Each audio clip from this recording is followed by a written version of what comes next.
Lucas 10, vai abrindo aí a tua Bíblia. Vou fazer uma rápida introdução e depois nós entramos na nossa conversa de hoje, que segue a nossa tentativa de entendermos mais profundamente as palavras do Mestre Jesus Cristo, nosso Senhor. Mas antes disso, é claro, vamos orar. Senhor Deus da nossa vida, te buscamos mais uma vez e nos consagramos ao Senhor nesse momento. Pedimos misericórdia, pedimos graça, pedimos teu socorro, pedimos que o Senhor nos ajude nesse momento a recebermos a tua palavra em nosso coração.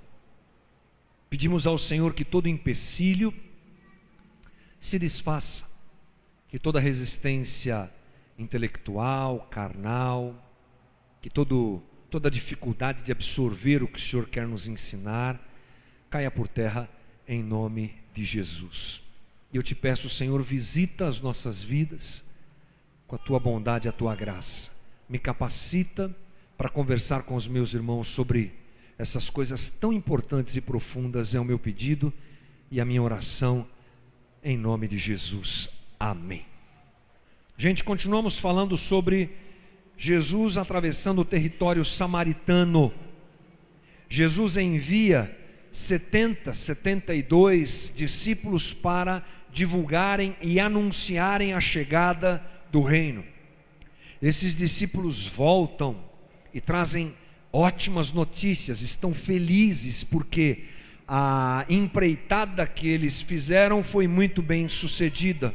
Pregaram, declararam Jesus, o reino de Deus, e expulsaram demônios. Voltam extasiados porque expulsaram demônios, porque aquilo os impactou e os impressionou. E Jesus diz para eles: menos, fiquem tão felizes por isso. Isso é bom, mas o mais importante é que o nome de vocês está escrito nos céus. Foi a nossa conversa da semana passada. E aí nós encerramos naquele momento da semana passada essa conversa e agora retomamos. Jesus continua.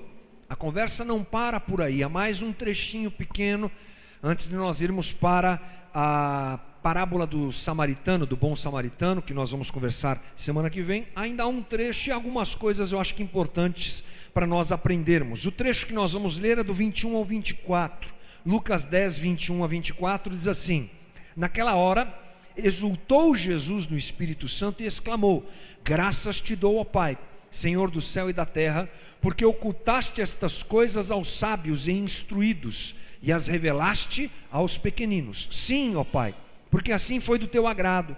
Tudo me foi entregue por meu Pai. Ninguém sabe quem é o Filho senão o Pai, e também ninguém sabe quem é o Pai senão o Filho, e aquele a quem o Filho o quiser revelar. E voltando-se para os seus discípulos, disse-lhes particularmente: bem-aventurados os olhos que veem as coisas que vós vedes, pois eu vos afirmo que muitos profetas e reis quiseram ver o que vedes, e não viram, e ouvir o que ouvis, e não ouviram. Esse é o trecho que nós vamos analisar e conversar hoje. Bom, então lembre-se, Jesus dá uma situada nos discípulos quanto à alegria deles estar desfocada, e entra nesse assunto e entra nessa conversa. Veja só, Lucas diz assim no versículo 21: naquela hora exultou Jesus no Espírito. Por que Jesus exultou? O que é exultou? Ficou alegre, muito alegre. É uma expressão que fala sobre uma alegria muito profunda no Espírito. Jesus ficou feliz, por quê? Onde é que eles estavam, irmão? Eles estavam em Samaria, e Samaria era um território não judeu, e o reino havia sido muito bem anunciado ali. As notícias que os discípulos trouxeram foram notícias boas a respeito da implantação, do anúncio, melhor dizendo, do reino, e eles saíram falando isso, e os samaritanos reconheceram que o reino estava presente entre eles e se converteram. Isso foi algo muito especial que encheu o coração de Jesus de alegria. Eles estavam longe do centro religioso de Israel, que era Jerusalém, e a pregação das boas novas atingiu os samaritanos de uma forma muito forte. Então Jesus se alegra porque naquele lugar sem religião, o reino de Deus foi muito bem recebido, e aquilo enche o coração dele de alegria. Logo depois de exultar, Jesus exclama, diz assim a sequência do versículo: exclamou: graças te dou, ó Pai, Senhor do céu e da terra. Jesus reconhece o senhorio do Pai. Graças te dou, Senhor, Senhor do céu, Senhor da terra. É uma frase curta, mas muito significativa, porque Jesus atribui a Deus todo o poder e todo o controle. Eu te agradeço, Deus, porque está acontecendo isso, porque o Senhor permitiu que as boas novas chegassem até os samaritanos. Jesus reconhece que Deus estava ali com os discípulos, que o seu Espírito os havia usado, e tudo isso, é claro, é motivo de alegria para Jesus. E aí ele entra na seguinte colocação, que é realmente muito importante na nossa conversa de hoje: porque ocultaste estas coisas aos sábios e instruídos, e as revelaste aos pequeninos. Sim, ó Pai, porque assim foi do teu agrado. Jesus faz uma afirmação no mínimo intrigante. Quem conhece o Evangelho já há algum tempo já se deparou com esse tipo de coisa. Assim, Deus escolheu as coisas loucas do mundo para confundir as coisas sábias. Essa é uma forma de pensar que a gente já ouviu, que nós que estamos no Evangelho há algum tempo já nos deparamos com ela. Jesus quer dizer que Deus entrega o seu reino, ou revela o seu reino, não aos instruídos e sábios, mas sim aos pequeninos. Inicialmente a gente pode pensar que Deus então faz algum tipo de acepção de pessoas. Deus só quer os pequeninos, os sábios e os instruídos Deus não quer. Na verdade não é essa a ideia da frase, não é essa a ideia da colocação de Jesus. Deus não faz acepção de pessoas, é muito clara a palavra do Senhor. Nós não podemos entender isso como uma discriminação, uma separação ou uma exclusão. Deus não está selecionando pessoas para receberem o reino e outras não vão receber o reino. Não é isso. Na verdade, o monopólio de Israel quanto à relação com Deus estava acabando. Jesus, ao chegar, ao vir para cá, ao encarnar e entrar na nossa história, Jesus acaba com o monopólio de Israel. Agora não mais somente Israel teria acesso a Jeová, a Deus, mas todo aquele que confessar o nome de Jesus. Aliás, Jesus declarou isso várias vezes, uma delas, Mateus 24:14. E este evangelho do reino será pregado em todo o mundo, como testemunho a todas as nações. E a gente precisa se lembrar que Jesus estava junto com os seus discípulos num território não judeu. Então a ideia não é essa, não é a ideia de excluir uns e valorizar outros, de apartar uns e deixar que outros conheçam o reino. A ideia não é essa. Deus não escolhe pessoas que podem receber seu reino e pessoas que não podem receber. Na verdade aqui é uma questão de análise do coração. Jesus está deixando claro que Deus analisa o coração do homem e verifica qual é a relação do homem com essas coisas relativas ao reino. É sobre isso que Jesus está falando. E a alegria de Jesus, ela está muito clara, porque a maior parte das pessoas que convivem com Ele são pessoas não instruídas. Lembre-se, os discípulos, a maioria deles não era muito instruída, eram pescadores, tirando Lucas, que era um médico, tirando Mateus, que era coletor de impostos, e talvez um ou outro que tivesse um conhecimento maior. Claro que o grupo que andava com Jesus era um grupo feito de gente pouco instruída, pouco sábia também, e pouco instruída. E o incrível é que a relação de Jesus, ou a relação do reino, melhor dizendo, através de Jesus com as pessoas, atingia prioritariamente não sábios e não instruídos. Quem é que andava atrás de Jesus? Os pecadores da época, as pessoas pouco instruídas. A grande maioria da população é que corria atrás de Jesus. Então é essa a ideia que nós temos nessa frase de Jesus. E nós estamos diante de um mistério de Deus. Entre alguns mistérios que nós temos, esse é um mistério. O caminho do reino não é o caminho que nós conhecemos. O caminho da implantação do reino neste mundo não segue o caminho padrão que nós conhecemos, que nós mesmos de repente adotaríamos se fôssemos fazer um negócio como esse, como evangelho. Se fizesse uma consultoria antes de Jesus vir do céu para a terra, conosco mesmo: olha, Jesus, eu acho que para o Senhor implantar o seu reino, o nosso palpite seria: entre na televisão, faça uma grande campanha de marketing, vamos para a Globo, Jesus. Horário das 8, das 9, as novelas que tem mais pico de audiência, na hora do jogo dos times mais conhecidos, o senhor entra. Já imaginou? O senhor entrar na Globo e falar a todos? Não, Jesus escolheu outro caminho. Jesus se associa com os poderosos? Não, outro caminho. Esse é um mistério a respeito do reino. A divulgação do reino, o alcance do reino, a implantação do reino não seguem a lógica e a ordem humana, mas um caminho exclusivo e diferente. Pense comigo como Jesus, o rei. Aliás, quando você pensa em reino, você tem sempre que pensar em rei, porque todo reino tem um rei. O rei desse reino que nós estamos falando, sobre o qual nós estamos falando, qual o caminho que ele escolheu? Belém. Um lugar altamente desconhecido. Tipo assim, quando a meteorologia diz chuvas esparsas, é lá naquele lugar assim. Lugar longe, pouco cotado. Ele poderia ter nascido no centro de Israel, em Jerusalém. Ele escolheu Belém.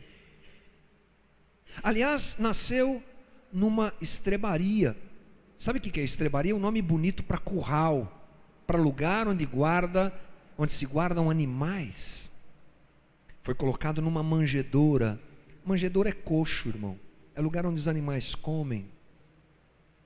Qual é a tua ideia sobre esse lugar? Os presépios apresentam uma ideia muito bonitinha, né? É um lugar fedido, irmão. É um lugar feio. Um lugar impróprio para uma criança nascer. Mas o nosso rei escolheu esse caminho. Ainda estava conversando hoje de manhã aqui com o nosso pessoal. Por que Jesus não nasceu como líder do Império Romano? Já que o Império Romano era o império mais poderoso da época. Pensou? Jesus poderia ter nascido no meio de todo o poder, no meio de toda a glória, de toda a autoridade. Não, ele escolheu um caminho inverso. A implantação do seu reino segue um caminho inverso. Paulo consegue descrever isso de uma maneira muito interessante lá em Filipenses capítulo 2. É um texto muito conhecido, mas a gente não pode deixar de ler. Filipenses 2:5. Tentem pensar como Cristo Jesus pensava. Mesmo em condição de igualdade com Deus, Jesus nunca pensou em tirar proveito dessa condição. De modo algum.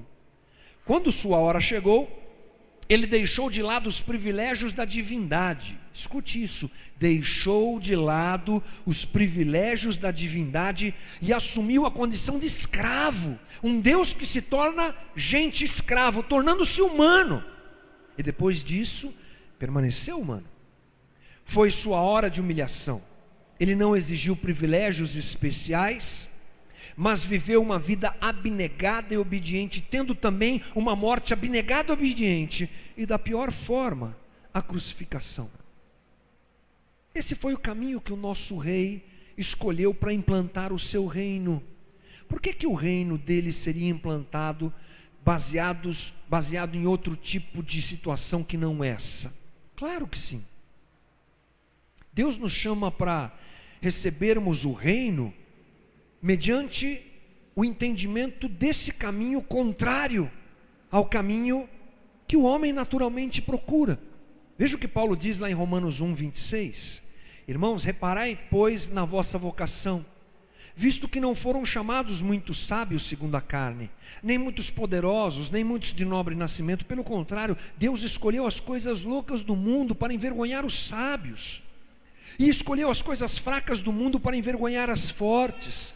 E Deus escolheu as coisas humildes do mundo e as desprezadas, e aquelas que não são, para reduzir a nada as que são, a fim de que ninguém se vanglorie na presença de Deus. O que é que o mestre quis dizer então? Jesus está afirmando que o reino é revelado em e através de quem se dispõe a incorporar os valores que são desprezados pela sociedade. O caminho do reino de Deus é inverso, irmão. Não é o do caminho do poder humano, não é o caminho da glória humana, não é o caminho da autoridade humana, mas é o caminho inverso de tudo isso. E Jesus, ele diz que o reino não foi revelado a algumas pessoas. Na sequência do texto que nós estamos conversando, apresenta isso. Lá no 21, diz assim: porque ocultaste estas coisas aos sábios e aos instruídos. Jesus então diz que dois grupos de pessoas, especificamente nesse texto, não recebem o reino, não conhecem o reino, a eles não é revelado o reino. De quem Jesus está falando? Sábios e instruídos. A palavra sábio, usada aqui, ela se refere a mestres cristãos. Jesus está falando bem diretamente aos fariseus. Você se lembra bem deles, né? Não dá para esquecer dessas pessoas que tiveram um atrito frequente com Jesus na caminhada que Jesus viveu. Conheciam a lei de Deus, mas não enxergavam Jesus como Messias. Eram pessoas muito conhecedoras da lei de Deus e cumpridoras da lei de Deus, mas ao mesmo tempo eram cegos, porque na frente deles estava o Messias, mas eles não o reconheciam. Na frente deles estava o Filho de Deus, o cumpridor de toda a promessa, mas eles não conheciam. E sabe por quê? Porque os olhos deles eram cegos e os ouvidos deles eram surdos. Esse texto de Lucas, ele tem um paralelo nos evangelhos, lá em Mateus capítulo 13.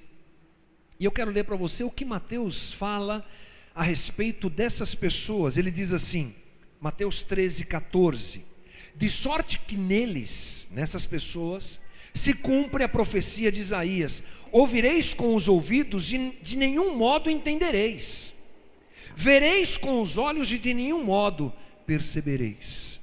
Era essa a condição dos fariseus, essa é a condição dos sábios, daqueles que são entendidos da religião. Olham, mas não enxergam, ouvem, mas não entendem.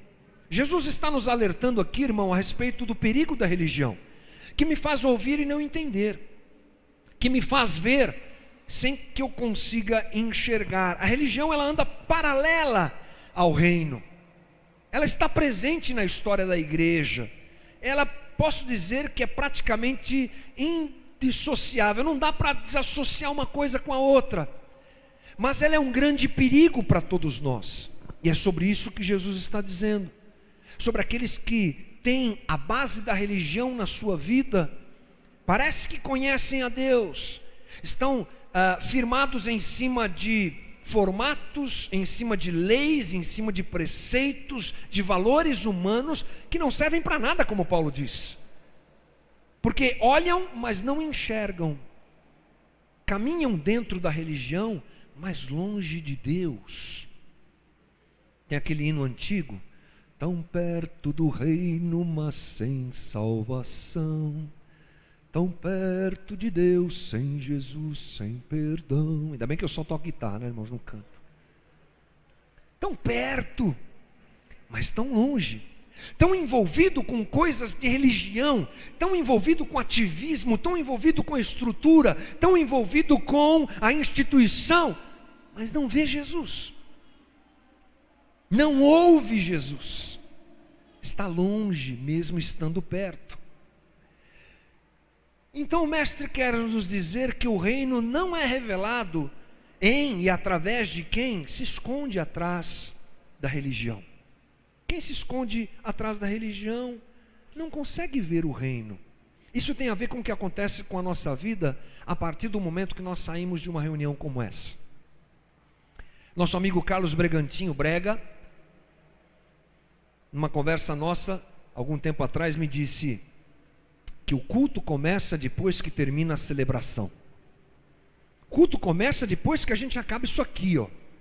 Aqui é celebração. Pisou lá fora, culto, vida com Deus, relacionamento com Deus. É disso que a gente está falando. Os fariseus tinham uma postura toda bonita, religiosa, mas não tinham nenhum relacionamento verdadeiro com Deus, por isso não conheciam o reino de Deus, por isso lhes era ocultado o reino de Deus. Algumas perguntas boas para a gente refletir. O que é que acontece com a gente depois que a gente sai daqui? Porque aqui nós inevitavelmente usamos as nossas máscaras religiosas. É assim que funciona. Engatamos um glória a Deus, um aleluia, louvado seja o nome do Senhor, Jeová Todo-Poderoso, e aí por diante. Travestimos uma forma e um formato religioso, mas a pergunta é: o que acontece depois que a gente sai daqui? O que acontece com a nossa vida no dia a dia? O que é que acontece? Há uma distância entre discurso e prática? Ou é alguma coisa que nós adotamos como a nossa vida realmente estando em Cristo? Uma boa pergunta para uma boa análise para esta semana. Se temos nos escondido atrás da religião, é hora de chutarmos isso para fora e adotarmos o Evangelho como a nossa vida. Adotarmos realmente o Evangelho como a nossa vida. Eu não ouso nem dizer como estilo de vida, mas como a vida de cada um de nós. E Jesus continua, ele fala que os sábios e os instruídos. A palavra instruídos aqui, irmão, se refere a inteligente, aquele que tem entendimento, aquele que sabe. Sabe qual é? Aquele cara que sabe, conhece. Por que Jesus nos adverte a respeito disso? Dá a impressão que Jesus está mandando todo mundo ser burro, né? Não, menos, irmão, não é por aí. O problema aqui não é ser instruído, mas se apegar à instrução. É ter o conhecimento como base da tua vida. É ter as respostas, e por ter as respostas através do meu conhecimento, me afastar de Deus por causa disso. Lembre-se você, qual foi o nosso erro como raça no começo de todas as coisas? Vamos àquela historinha que todo mundo conhece. Adão, Eva, lá no paraíso, tudo mais, tal, vivendo bem. Daqui a pouco aparece, aliás, vivendo perfeitamente. Aparece a serpente e traz uma proposta para Eva. Qual foi a proposta? Você vai saber tudo. Você não vai mais precisar dele. É sobre isso que nós estamos falando.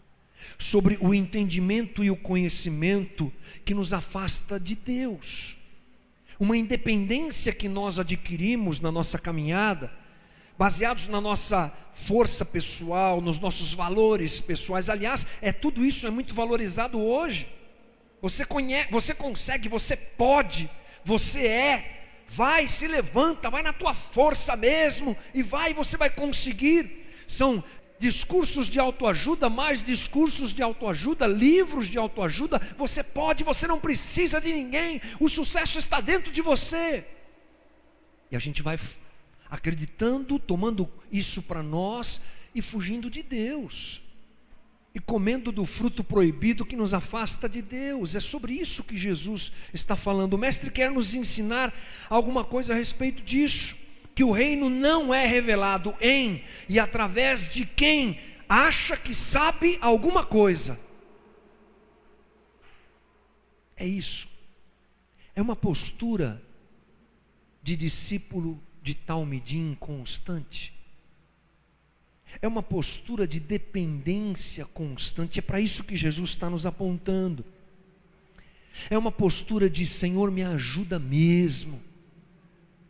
Eu até tenho qualidades, é claro que temos, e se as temos é por graça e misericórdia dele.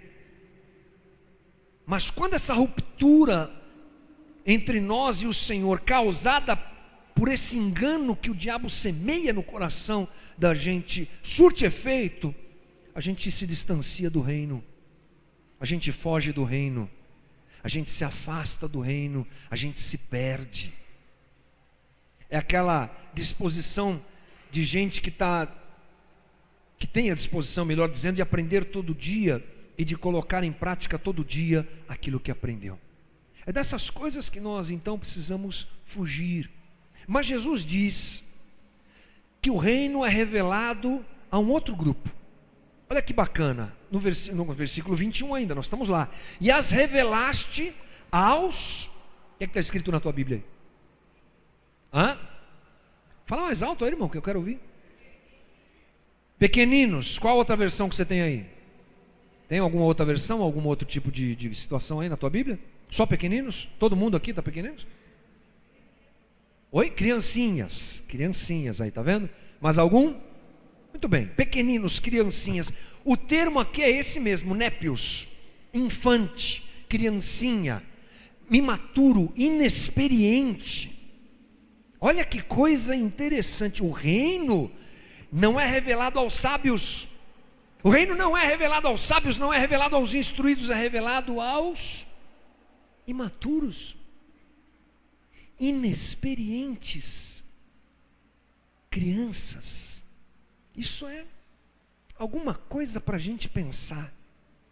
O mestre quer dizer então que o reino se revela em e através de quem é criança, na sua forma de viver. Por que essa direção?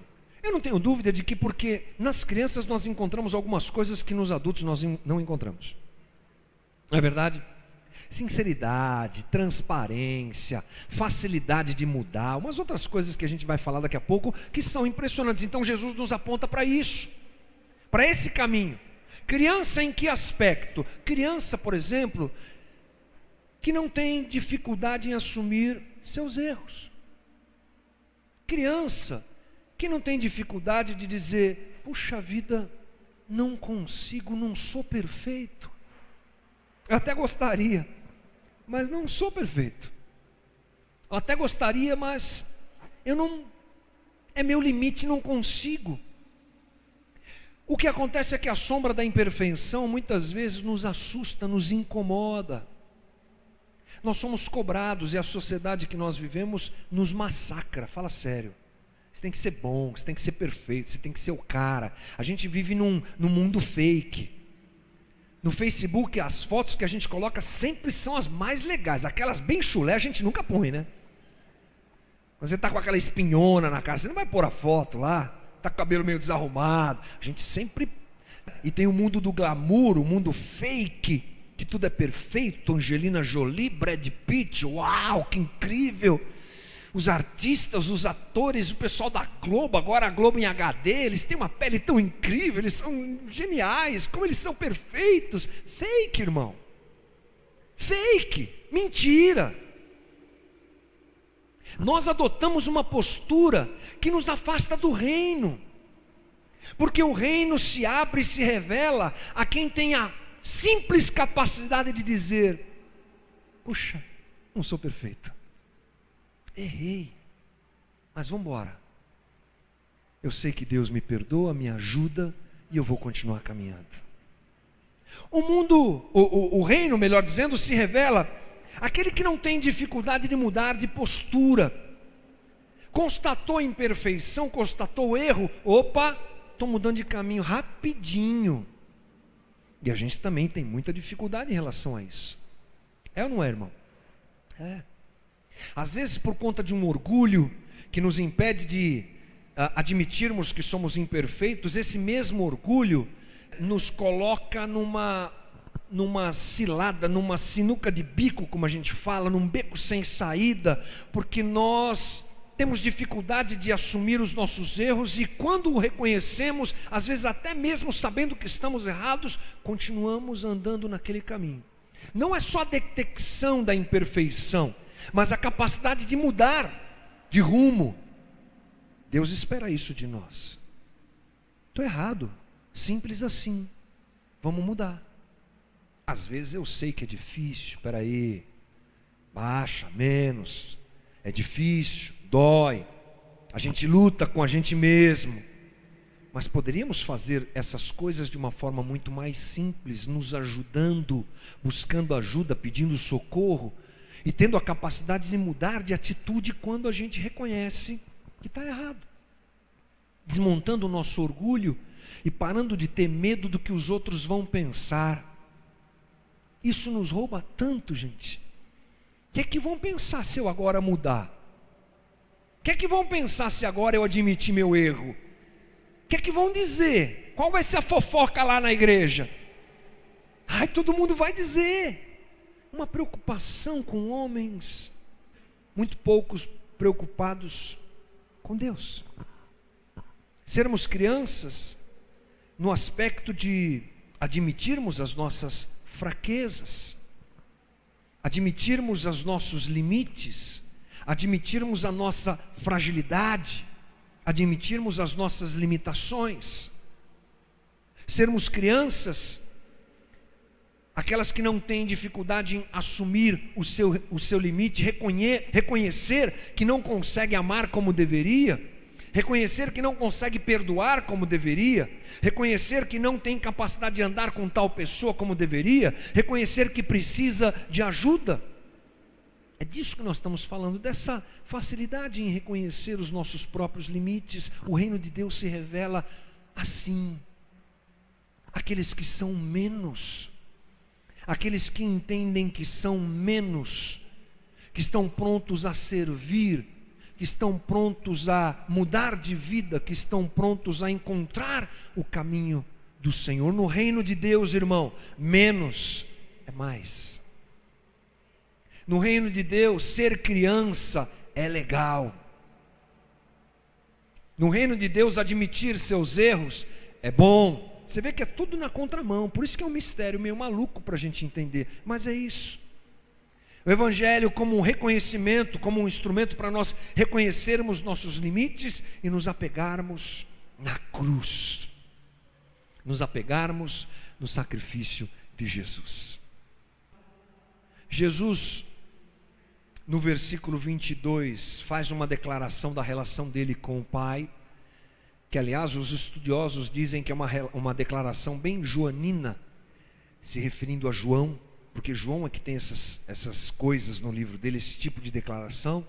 E no 23 a gente lê assim: e voltando-se para seus discípulos, disse-lhes particularmente: bem-aventurados os olhos que veem as coisas que vós vedes, pois eu vos afirmo que muitos profetas e reis quiseram ver o que vedes e não viram, e ouvir o que ouvis e não ouviram. No reino, então, irmão, querer não é poder. No reino de Deus, querer não é poder. Poderosos quiseram ver e não viram. Profetas quiseram ver e não viram, porque está reservado às criancinhas e aos pequenos. E eu encerro a nossa conversa alertando para alguma coisa muito séria. Lá em João capítulo 3 a gente encontra a conversa de Jesus com Nicodemos. Talvez alguma coisa que eu já tenha citado aqui, mas que está no meu coração. Nicodemos, você sabe, irmão, ele era fariseu, mestre da lei. Ele começa a observar Jesus na sua caminhada, Jesus curando, Jesus fazendo aqueles sinais absurdos, aquela coisa incrível e maravilhosa. E Nicodemos vai de noite falar com Jesus, porque ele tinha medo inclusive de algum tipo de retaliação por ser alguém que fazia parte do Sinédrio, a cúpula religiosa de Israel. E quando ele vai conversar com Jesus, ele diz assim, ele abre a conversa dizendo assim: mestre, é impossível não perceber que Deus não está com você, porque olha os sinais que estão aí, eu estou vendo os sinais são incríveis, olha que coisa incrível, Jesus. E Jesus entra numa conversa com Nicodemos interessante, ele começa a falar sobre renascer, nascer de novo. E ele diz assim para Nicodemos: quem não nascer de novo, não pode ver o reino de Deus. Leia depois na tua Bíblia em casa e você vai ver esse detalhe. Nicodemos diz: estou vendo sinais e sei que Deus é com você. E Jesus disse para ele: quem não nasce de novo não pode ver o reino. O reino não está nos sinais. O reino é mais profundo que os sinais. O reino não é a igreja, essa local. É muito maior do que a igreja. O reino não é a instituição. O reino não é uma série de normas e regras religiosas. O reino é o reino. Aí dá pano para manga, nós precisamos fazer uma série de conversas sobre isso. Mas o que me chama a atenção é o cuidado de Jesus em toda essa conversa que nós analisamos desses últimos dias, a respeito disso. Cuidado, para não perder o reino de vista. Cuidado, para não se apegar àquilo que é secundário. Olhe para o reino, olhe para a graça, olhe para a cruz. E a gente às vezes está envolvido com tanta coisa dentro da igreja, dentro da estrutura, dentro do nosso formato religioso de ser, que nós começamos a olhar para aquilo que não precisa da nossa atenção e valorizar aquilo que não deve ser valorizado. Olhe para o teu coração nessa noite, irmão, e veja se tem uma criança aí dentro. Esse é o meu desafio também, pessoal, porque é esse o recado que o Senhor nos dá nessa palavra. Aliás, recado não, é palavra. Palavra. Torne-se criança. Perdoe mais facilmente. Reconheça os teus limites. Mude de trajeto quando for necessário mais facilmente. Admita as tuas dificuldades, porque assim o reino se apresenta para a gente. Assim o reino se apresenta para nós.